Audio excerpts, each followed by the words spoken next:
I was putting on my coat, about to walk into my sister's house for what she called a peace dinner, when my phone buzzed. It was my lawyer. Just 2 words. Don't go. Then another message came in. Asterisk, it's a trap. Asterisk. My heart dropped. He sent me a document, already signed with my name on it. Only I never signed anything.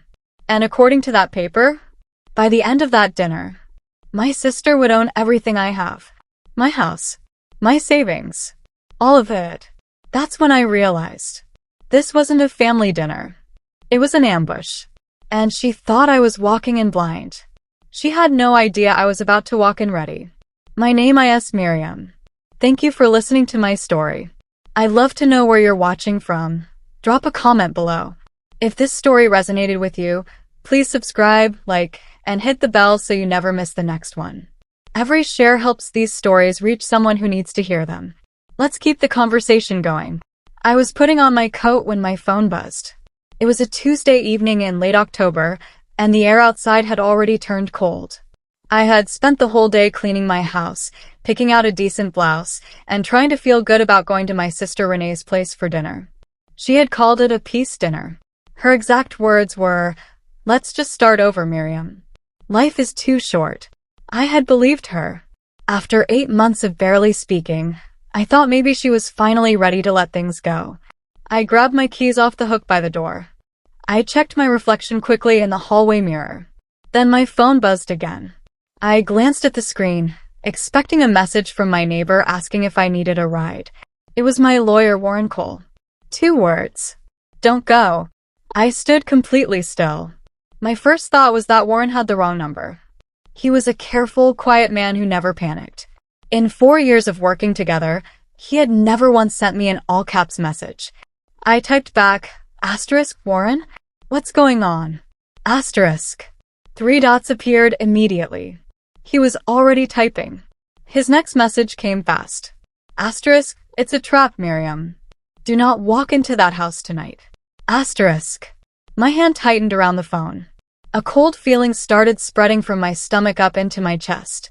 I sat down on the little bench by my front door, still wearing my coat, still holding my keys. Then a document came through. It was a PDF. 12 pages. Formal legal language I had to read twice before I understood what I was seeing. At the top, in bold letters, Property and Asset Transfer Agreement. And at the bottom of page 11, my signature. Except I had never signed a single word of it. I called Warren immediately. He picked up on the first ring. How did you get this? I asked. My voice came out quieter than I expected. He explained quickly. A paralegal at a competing firm had grown uncomfortable with what she was being asked to prepare. She had contacted Warren's office anonymously that afternoon, just 2 hours before my scheduled dinner. The document transfers your house, your savings account, and your late mother's jewelry collection entirely to your sister, Warren said. It's dated 3 weeks ago. I never signed this, Warren. I know, he said. I know you didn't. That's why we have a very serious problem. I looked around my living room. The couch I had saved up for. The framed photos on the wall. The small bookshelf my father had built by hand when I was 7 years old. Everything I owned was listed in that document. And tonight, Renee expected me to walk in and make it official. Warren talked fast and steady, the way he always did when things were serious. He told me the dinner was not a dinner. Renee had arranged it as what lawyers call a witness signing event. She had invited family members, her husband Patrick, and a notary public, a person whose job is to make legal signings official. Everyone gathered at that table would serve as witnesses. If I had walked in and signed anything, even something that looked like a simple form, it would have been legally binding in front of multiple witnesses and a certified notary. She was counting on you being too emotional to read carefully, Warren said. I pressed my back against the bench and stared at the ceiling. 8 months ago, Renee and I had argued about our mother's estate. Our mother had passed away, leaving her small house to both of us equally. Renee had wanted to sell immediately. I had wanted to keep it in the family. We never resolved it. I had thought the argument was about grief. Now I was starting to understand it was about something else entirely. Warren sent me a second document while we were still on the phone. I opened it and felt the floor shift beneath me. It was a medical assessment. Official letterhead. A doctor's name printed neatly at the top, Dr. H. Parrish, Behavioral Health Specialist. According to this document, I had been evaluated 6 weeks ago and found to show signs of cognitive decline, emotional instability, and impaired decision-making. I had never met any doctor named H. Parrish. I had never been to that clinic. This was filed with a family court office 3 weeks ago, Warren said, around the same time as the transfer document. She's trying to say I'm not mentally competent, I said slowly. Yes. If she can establish that you're mentally unfit, she can petition to become your legal guardian.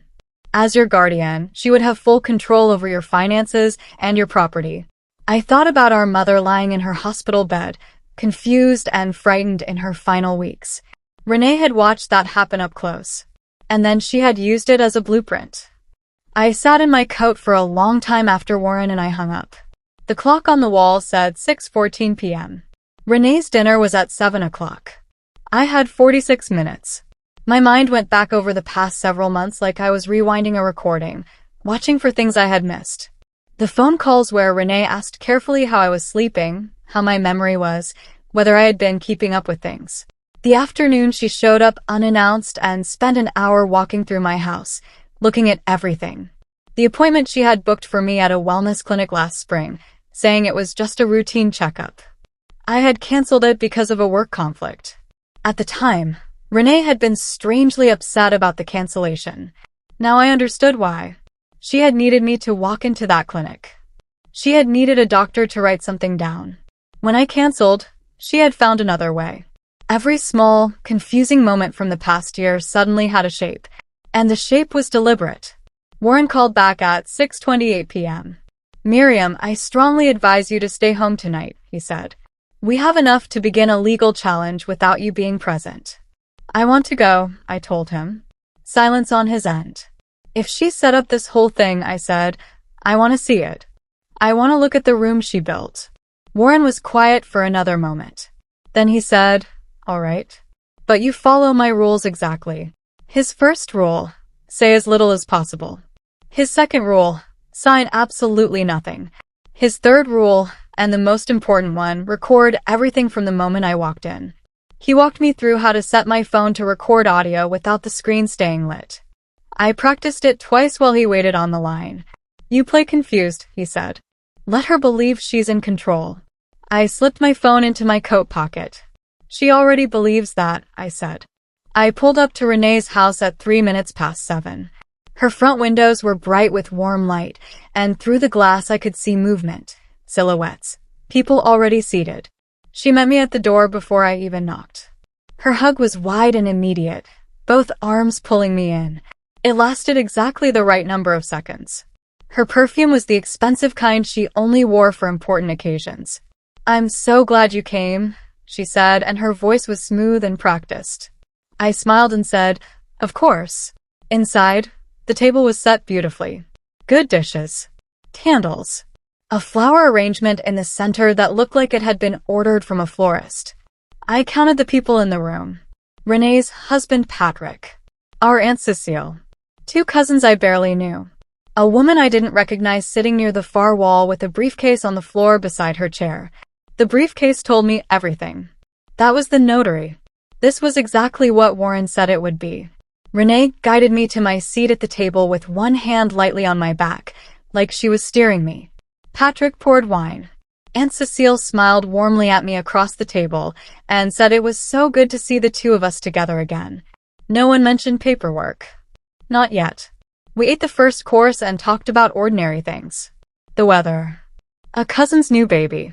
A neighbor who had recently moved away. Renee was the center of it, the way she always had been growing up. Warm, funny, easy. Everyone at the table leaned slightly toward her when she spoke. I watched and said little. I laughed at the right moments. I asked a question or two about the cousins' lives. My phone was recording in my pocket. Then, after the main course was cleared away and the wine glasses were refilled, Renee stood up and tapped her glass lightly with her spoon. Everyone turned to her. I placed both hands in my lap and waited. Renee's speech was something she had clearly rehearsed. She talked about family, about how much our mother had meant to both of us, about how grief could pull people apart if they weren't careful. She said she had been doing a lot of thinking, and she had realized that the most loving thing she could do was make sure I was properly taken care of. Miriam has been struggling, she said gently, looking at me with soft eyes. And I haven't been there the way I should have been. Aunt Cecile nodded. The cousins looked at me with expressions full of gentle concern. Then Renee reached beneath her chair and placed a manila folder on the table. She slid it across to me slowly. This is just some simple paperwork, she said. It sets up a temporary support arrangement so I can help you manage things while you get back on your feet. She smiled. My name was printed on the front of the folder. And beneath the table, my fingers pressed quietly against my phone. Everyone at the table was watching me. Renee opened the folder herself and turned it so the pages faced me. She pointed to a line near the bottom of the first page, where a small arrow sticker marked the signature spot. It's straightforward, she said. You just sign here and here. I looked at the pages slowly, turning them one by one. I could see the property transfer language halfway down page 3. Renee reached across and squeezed my hand. Her grip was firm. Too firm for something she was calling casual. Don't make this harder than it needs to be, she said quietly. Just for me to hear. There it was. Not concern. Not love. Pressure dressed up as patience. I looked at her face. She looked back at me with the same calm, caring expression she had been wearing all evening. But her eyes were calculating, watching me the way someone watches a door they need to open. I let my chin drop slightly and blinked a few times. I let out a slow breath and let my shoulders fall. I let my hands tremble slightly against the pages. I made my eyes go a little glassy, the way someone looks when they are overwhelmed and about to give in. Renee's shoulders dropped with relief. Across the table, Patrick gave her a small, quick nod. Take your time, Renee said, her voice gentler now. She thought the hard part was over. She thought I was folding. I turned to page 11 slowly, like I was having trouble focusing. The notary had moved her chair slightly closer. She had her stamp and her official logbook ready on the table beside her briefcase. I picked up the pen. I held it just above the signature line. Everyone at that table was completely still. I stayed like that, pen in hand, for several seconds. The front door opened. Warren walked in wearing his gray coat, carrying a folder so thick it made Renee's look like a pamphlet. He didn't rush. He didn't raise his voice. He stepped into the dining room and stood at the edge of the table and looked around at each face in the room with quiet, unhurried calm. Good evening, he said. Renee stood up immediately. Who let you in? This is a private. The door was unlocked, Warren said simply. I knocked twice. Patrick started to stand. Warren held up one hand, not aggressively, just firmly. Please sit down, Mr. Patrick. This will be brief, and it's important that everyone in this room hears it. Renee's face had shifted. The warmth was gone. Her eyes were sharp and fast now, moving between Warren and me and the folder in his hand. Miriam, she said carefully, you brought your lawyer to a family dinner? I set the pen down on the table and said nothing. Warren opened his folder. Warren spoke directly to the room. He explained in plain language what the document in front of me actually said. Not support paperwork. Not a temporary arrangement. A full and permanent transfer of my house, my savings, and my personal property to Renee, with no compensation and no legal path to reverse it once signed. Aunt Cecile's expression changed first. She looked down at her wine glass. One cousin whispered something to the other. The notary had gone very still in her chair. Renee laughed. It was a light, dismissive sound. Warren, you're misreading a standard. He placed a printed sheet on the table and slid it toward the center so everyone could see. This is what the document says, he said. Word for word. I've highlighted the relevant sections. Aunt Cecile leaned forward and read. The laugh faded from Renee's face. Patrick sat back down. Warren opened to the next section of his folder. He laid out 2 pages side by side, the signature on the transfer document and a copy of my actual signature pulled from a contract I had signed 4 years earlier. Even from where I sat, I could see the difference. The loops were the same general shape, but the pressure points were wrong. The way I crossed certain letters was different. Small things but real. We had this analyzed by a certified handwriting examiner yesterday evening, Warren said. Her conclusion is that this signature was digitally traced from an older document and placed onto this transfer agreement. He set the examiner's written report on the table next to the signatures. Renee shook her head slowly. That's absurd. But she didn't look at the report. She looked at me. And for the first time all evening, her eyes weren't calculating. They were afraid. Renee moved quickly. She turned to Aunt Cecile and spread her hands open on the table. This is exactly what I've been dealing with, she said, her voice shifting into something soft and worried. Miriam has been suspicious of everyone around her. She doesn't trust family. She's been confused, paranoid. This is why I filed the assessment. She said it calmly, like she had been holding this card the whole time and had always planned to play it here. Aunt Cecile looked at me with uncertain eyes. One cousin leaned back in his chair like he wasn't sure which direction to believe. Renee had prepared for this moment too. She had known Warren might show up with something. She had known the forgery might get challenged. But she had the medical document. She had the doctor's name and the official letterhead and the filed court record. If people believed I was mentally unfit, the forgery question became secondary. The room tipped back toward her. Warren let her finish. He waited a full 4 seconds after she stopped speaking. Then he reached into his folder again and placed a single printed page at the center of the table. Dr. H. Parrish, he said. The doctor who signed Miriam's mental health assessment. He tapped the page. Dr. Parrish is currently under formal investigation by the State Medical Board for falsifying patient evaluations on at least 6 documented occasions over the past 2 years. The room was silent. Additionally, Warren continued, financial records obtained through our investigator show 2 payments made from an account in your name, Renee, to a private consulting firm connected to Dr. Parrish's practice. The first payment was made 9 weeks ago. The second, 5 weeks ago. He set the bank records on the table. The notary picked up her stamp, put it back in her case, and closed the briefcase latch with a quiet click. Patrick stood up and walked out of the dining room without a word. I had been quiet the whole evening, but now I spoke. I didn't raise my voice. I didn't cry. I had thought I might cry, but sitting there, looking at my sister across that table full of candles and good dishes and crumpled, exposed documents, I felt something much steadier than tears. I looked at Renee directly and asked her one question. Why did you need me declared mentally incompetent? The room was completely still. Renee opened her mouth, closed it. She looked at Aunt Cecile, then at the cousins, then at Warren, then finally back at me. No answer came. Because there was no answer she could give that wouldn't confirm everything. If she said it was for my own good, the bank records proved she had paid for the diagnosis. If she said she was worried about me, the forged transfer document proved what she actually wanted. She said nothing, and her silence was louder than anything she had said all night. Warren spoke again calmly. He explained what many people in the room didn't know.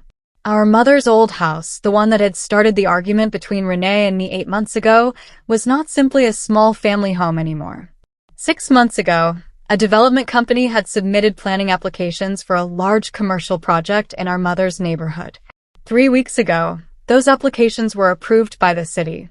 The land our mother's house sat on had, almost overnight, become significantly more valuable. Not slightly more. According to the property assessments Warren placed on the table, the land was now worth nearly 10 times what either of us had understood it to be worth at the time of our mother's passing. Renee had known. I had not. She had found out, said nothing to me, and begun building a legal structure that would put all of it in her name before I ever discovered the truth. Aunt Cecile pushed her chair back from the table. Warren reached into the very back of his folder and took out his phone. He placed it on the table and pressed play. The voice that came out of the speaker was Renee's. Clear and unhurried, the way she sounded when she was comfortable and unguarded. The recording was from a phone call made 5 weeks earlier. Warren explained briefly that it had been captured with the knowledge and consent of the other person on the call. On the recording, Renee laughed. She said it would be simple because I was already worn down from grieving. She said I trusted her, that I had always been the kind of person who believed the people around her. She said by the time I understood what had happened, it would already be done and legally locked. Then she laughed again. The recording ended. Nobody at the table moved. Renee was looking at the phone like it was something that had reached out and hit her. It happened in layers. Aunt Cecile stood up first. She gathered her cardigan, picked up her purse, and walked to me. She put her hand on my shoulder for a moment without speaking. Then she walked out. One cousin followed without looking at Renee. The notary closed her case fully, stood, and moved toward the hallway. She paused at the edge of the room and said quietly that she had not been made aware of the full nature of the arrangement when she was hired for the evening. Then she left. Renee tried to speak twice. The first time no words came. The second time she said, "Everyone is misunderstanding." But there was no one left to convince. The room that she had filled so carefully, the witnesses, the family, the official presence of the notary, was emptying around her. I sat at the table and watched it happen. Warren leaned close to me and said quietly, "Are you all right?" I nodded. He began gathering his documents back into his folder, organized and methodical, the same way he approached everything. Renee stood at the far end of the table. Her flower arrangement was still perfect in the center. The candles were still burning. Everything she had set up for the evening was still in place, but it had stopped meaning anything. She looked smaller than I had ever seen her look. Growing up, Renee had always been the confident one. The one who walked into rooms first. The one who never seemed to doubt herself. I had spent years feeling like the quieter, less impressive sister. The one who moved carefully and thought too long before speaking. The one she had probably always seen as easy to manage. She had mistaken my carefulness for weakness. That was the error everything else had grown from. Warren explained the next steps before he left. The forged signature constituted document fraud. Filing a false medical assessment with the court was a separate criminal matter. The payments to Dr. Parrish's connected firm added a conspiracy element. He had already submitted a formal complaint to the relevant authorities that afternoon, before I had even arrived at the dinner. Tonight's recording and the notary's exit would both serve as supporting evidence. "She'll be contacted within the week," he said. He shook my hand at the door and told me I had handled the evening well. After he left, I stood alone in the hallway for a moment. Through the wall, I could hear Renee moving around in the dining room. The sound of dishes being stacked. The quiet, mechanical sounds of someone cleaning up after a plan that had completely fallen apart. I picked up my coat and my keys. I walked out. She found me in the driveway. She came out without her coat, arms wrapped around herself against the cold. There was no audience now. No notary, no cousins, no husband. Just the two of us under the orange glow of her porch light, the street quiet around us. "Miriam." Her voice cracked on the first syllable. I turned and looked at her. She said she had panicked. She said the debt she and Patrick had accumulated was worse than anyone knew. She said when she found out about the land value, she had felt desperate in a way she couldn't explain. She said she was sorry. I listened to all of it. I believed that some of it was true. The panic. The debt. Maybe even some version of the sorry. But I also heard her voice on that recording, laughing at how easy it would be. I looked at my sister for a long moment.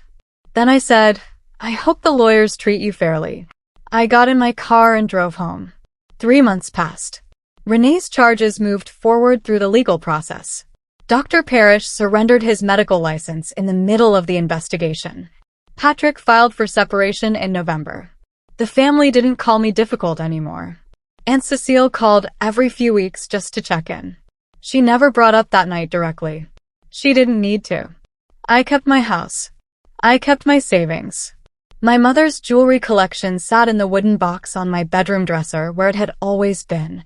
Some evenings I sat in the chair by the window, the one that looked out at the front yard, and I thought about how close it had been. Not the legal part, not the documents, but the code and the keys and the 6 minutes I had almost walked out my door without checking my phone. 2 words had stopped everything. I thought about that often. The truth is, Renee had spent months building something she believed was unbeatable. She had the paperwork, the witnesses, the medical records, the perfect dinner. What she hadn't planned for was someone who fought back quietly. She didn't lose because I was loud. She lost because she never once believed that I would be ready.